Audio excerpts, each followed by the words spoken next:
Hello, and welcome to another edition of Three Questions, but this might be different this time because this is different circumstances, and this is happening on the fly, and my name is Nicholas. I want to say hi to all my channel members, my Patreon members, so on and so forth. Tonight,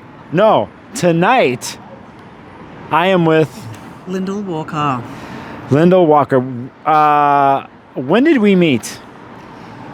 2022. 2022, outside of Denver at an astrology conference. Yep. Yes. Which, in a sense, would that make you an astrologer? I don't know. I guess you'd have to ask the astrologers. Well, this astrologer is going to say you are. And because I think astrology is very broad and it's limitless in its potential and how it could be used. And we're going to talk a little bit about that today with people watching. But we are going to start off with a question off the bat. Okay? Okay. You ready? And yeah. We'll get to some other stuff here in a second. Lyndal, when is your earliest memory with astrology? Somebody I knew had a birthday party. So I was definitely in primary school. Like, I think I might have been maybe 8 or 7. And she had a birthday party where we painted these discs that had our astrological signs on them. Oh, really? Yeah. Huh. Yeah. It was kind of a weird thing to do for a birthday party. Yeah. But that's the first time also I remember knowing what my sign was. Or, yeah, that's definitely my first memory. Oh, okay, good. That's the question I ask everybody in the 3 questions at some point. It's interesting to hear what one's first memory is. Sometimes I've had astrologers on this interview series that are second-generation astrologers where their parents, lucky them. I wish that was the case for me, but didn't happen that way. But I asked this, and I think that's amazing. Considering, again, what were they? Were discs and you painted on them? They were made of some kind of plaster. Yeah, it was a weird, it's more like the astrology is less weird than what we were actually doing at this birthday party. Right, yeah. And by the way, you said you were 7-ish, so that's the first Saturn square, by the way. Yeah. For some reason it popped up. I think it's interesting there because of what you were doing from I don't know what to label it artistically, from a craft perspective or something, right? Yeah. So yeah. That's a good point. Yes. You see where I'm going here a little bit? Yeah. And saying that, would you say in your life that you've had a craft perspective or a creation perspective? On astrology or on yeah, just in general. Yeah, absolutely. So my mother is still super crafty, and when we were kids, we were just making things all the time. Ah. Yeah. Okay. So, yes. And I'm going to let people know here that we're in Melbourne right now, but so many days ago I was in Sydney and I went to go see a gallery show of yours. Yes. Yes, and the gallery show, or it was called Venus Saturn, am I correct? Well, the book is called Venus and Saturn. Yeah. Venus and Saturn. Yeah. Yes. And that definitely has an astrological perspective. Yes, it does. Or, particularly archetypal, but based on my chart and life and artistic experience with the 2 planets. And lots of experience, may I say here, because when I look through the book, early 90s, late 80s, early 90s, I think, all the way till this point. Early 90s. Don't worry. Mid-90s. Mid-90s. Listen, you and I are always going to be blessed with I think Venus in our lives and Saturn. So it's a long-lasting Venus, right? So I just thought I'd throw this in there. But anyway, when I was looking through the book, I found it interesting too to see what you've done over a period of time. But would you say the chapters of a book? When I looked at the book, it started with a Saturn conjunct Saturn glyphs. Yeah. Correct? Yeah. No, it was Saturn. Go ahead. All the glyphs were relationships between Venus and Saturn. That's what it was. Yeah. That's what it was. Yeah. Yeah, so because there was squares and There were, yeah, because I get to certain parts of the book, and then on the top right hand corner was Venus square Saturn, or Venus opposite Saturn, and I found it fascinating to go through that.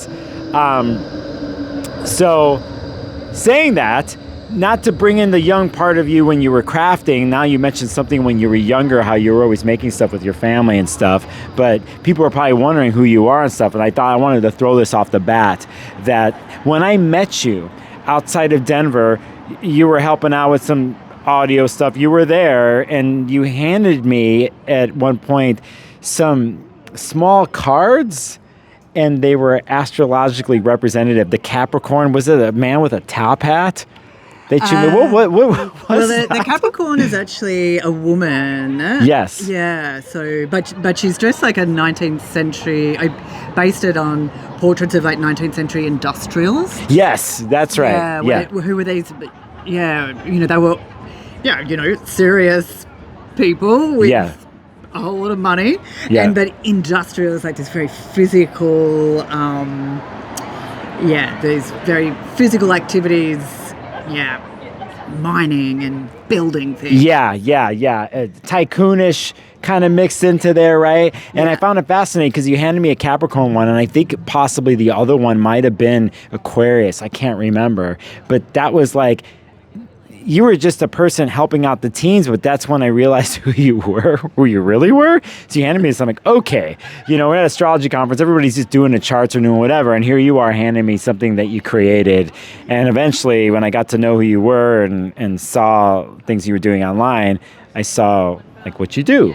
And in a sense, you're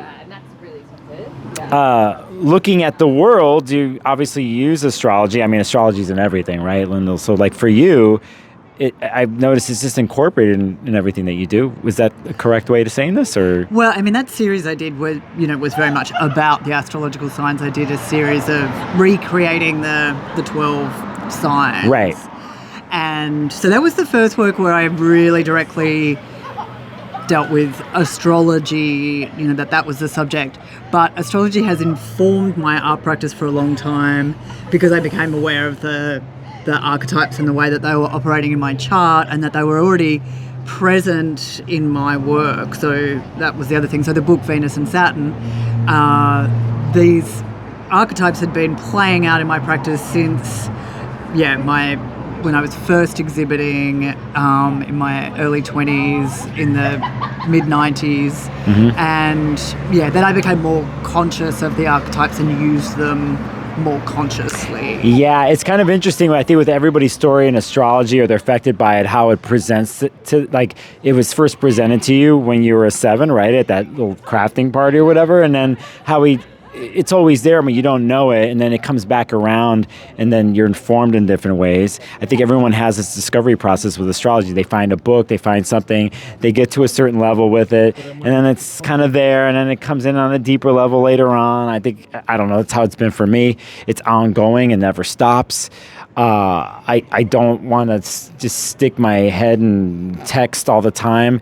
To me, walking down the street, being in the world is how I learn astrology, and that's how it's always informed me, talking about being informed. So, but anyway, since people probably don't know who you are, I want, to ask you that question first, and to bring in, well, you kind of led it by saying the crafting thing. I'm a visual artist. Yeah. Is that when you say, tell them who you are? I guess, yeah, sure. The people want to know? Yeah. Yeah, I'm a visual artist. I've been working largely with photography, although I don't call myself a photographer. I'm more interested in sort of working with the materiality of photographs and the way that photographs already exist in the world. So I'm often kind of referring to other types of photography or other types of images as well. So often painting. And I've also worked a lot with installation and textiles and mirrors, which are all so Venusian. Yes. Now I'm really conscious of that, but I wasn't always. And actually, when I was a little baby artist, when I was in the 90s, and people would say, "What am I interested in?" I would say, "I'm interested in time and fashion." And, I'm interested in Saturn and Venus. Yeah. And can we say a little bit about your chart?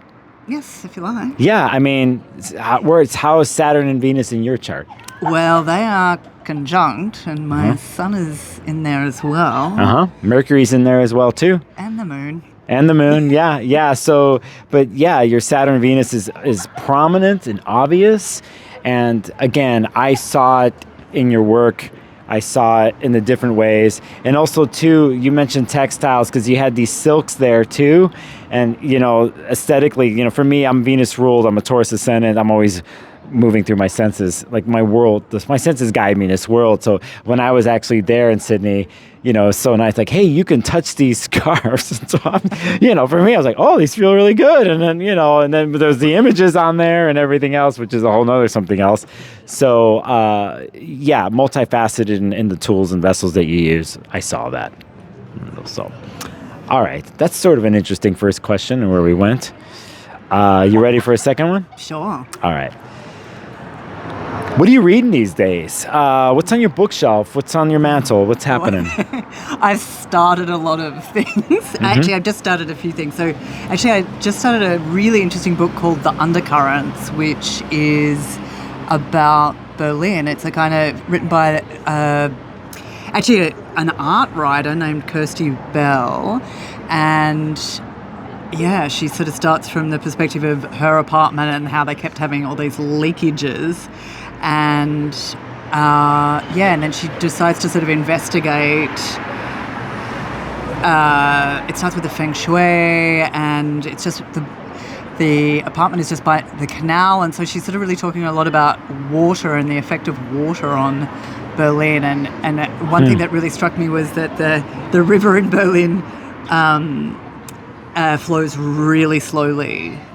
And at one point, it even in 2000, there's a particular date that she puts on it, 2003 or something, it started flowing backwards. Oh. Anyway, I probably should have just said, I could have just said The Undercurrents by Kirsty Bell. Yeah, no. This is good. This is how I do it, and thank you for explaining it.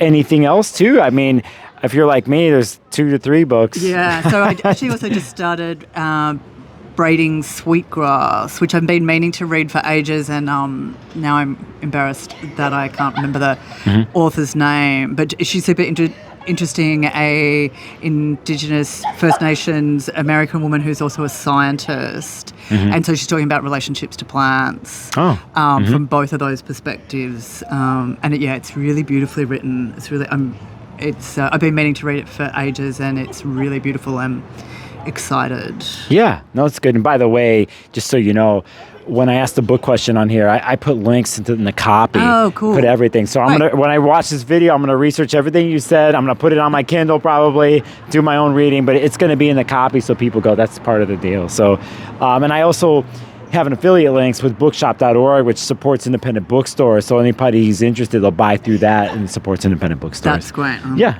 Glad to hear. Yeah. So anything else, or are you good with that? Yeah, I think I'm good with that. Yeah, okay, cool. Yeah, that's good. Thank you for answering that one. I always ask people what they're reading. And it's a little different too when I ask astrologers this question. Sometimes like, I'm reading about this concept. I'm like, no, give me something else that's not astrology. And they're like, everything's astrology. I'm like, I know it is, but give me something else. And lately, I've been hearing some good things from people who realize everything can't be astrology, that there's more to life than that, as in you need to study or explore other things, so on and so forth. Which leads me to my third question. Lyndal, what is driving your heart these days, like passionately? How are you, something in this world that you're connecting with that is hitting your core, I am practicing ancestral lineage healing, helping people. So I'm a practitioner now, and helping people connect with their ancestors and heal their ancestral lineages and just connect to this incredible resource, I guess. I mean, it's terrible actually to think about it as resource, but this incredible relationship that we can have with our ancestors, and it's just an absolute pleasure to be doing that work and bringing that opportunity for that connection to people.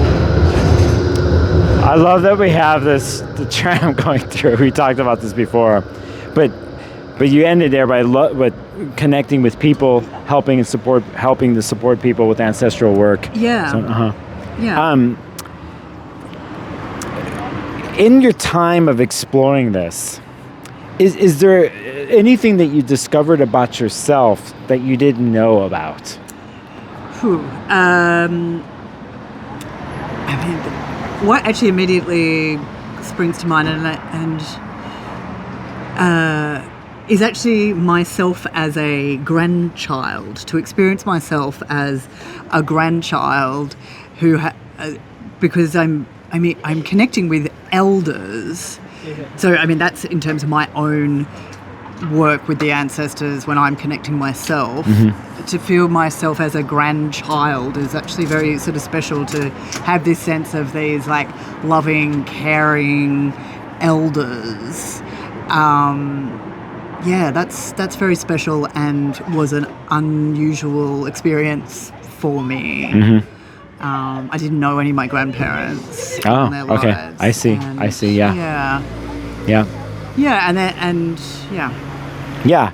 You know, earlier, I think we can go here because we're in this part of the conversation, but earlier when we were talking over dinner, we were talking a little bit about this in your life, and obviously as an astrological mind, I'm like, what's the bottom of your chart, and your IC, and fourth house, and, I was doing that whole thing, and then we were talking about, if you want to say this or not, because it would be divulging more of your chart, in a sense. Right. It's okay, but you mentioned a Uranus transit at the bottom of your chart. Yeah. Yeah. So that Uranus went through my fourth house. It's just come out of my fourth house, and in that period I've discovered this connection with ancestors, which, I mean, I was never interested in ancestors. I was like, also my ancestors are colonists who came to Australia, and I didn't feel proud of them, and and then I just got into, during the pandemic, got into this practice with learning how to connect with your ancestors, and a big part of it is that you're not connecting with the really recent ones, and my great grandfather is comparatively recent because we have like tens of thousands of years of ancestors, all these grandparents, so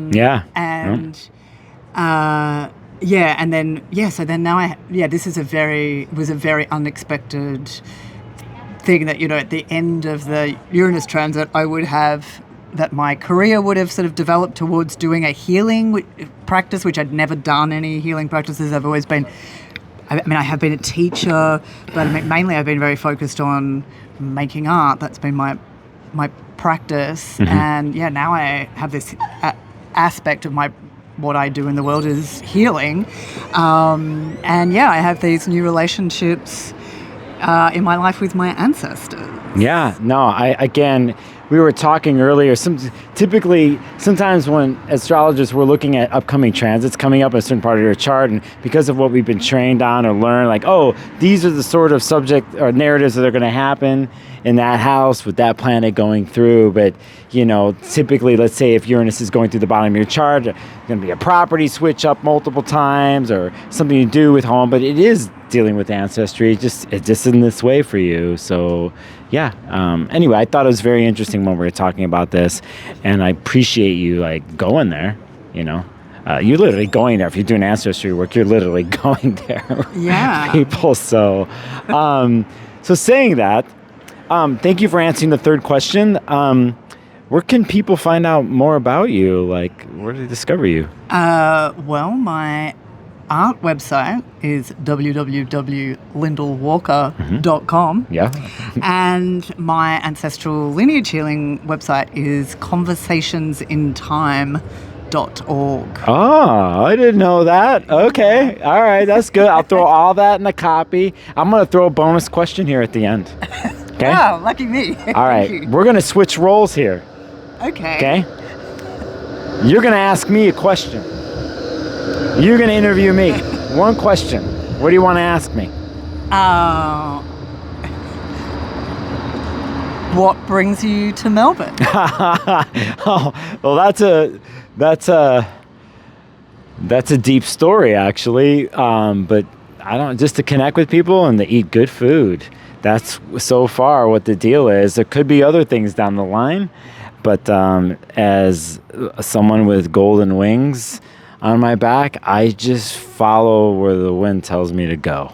And I found myself here with you. There are Greek cakes here.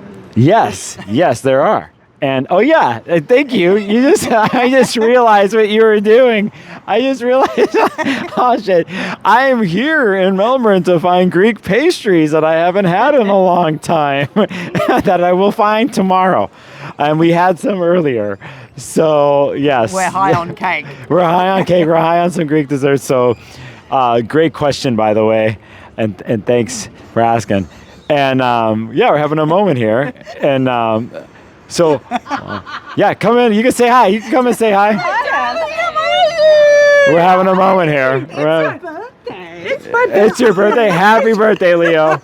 Happy birthday. Shine bright, Leo. Shine bright. Stay creative. Stay beautiful. Stay beautiful. Yeah. Never stop. No, it's all good. I feel the fire. I feel the warmth. So, yeah. Hey, that's a great way to end a vid.